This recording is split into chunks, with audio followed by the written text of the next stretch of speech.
Ah, you didn't lose your power. You just stopped moving it.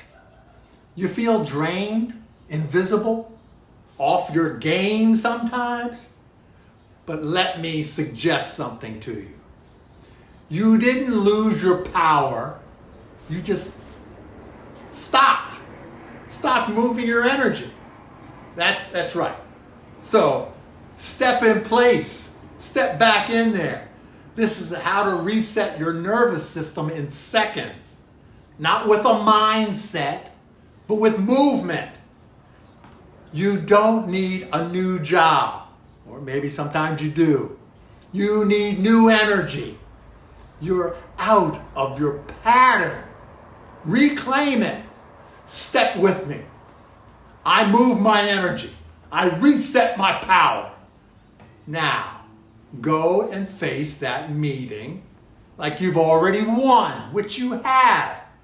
Keep moving your connection energy differently and adding true value to the world with what you do best.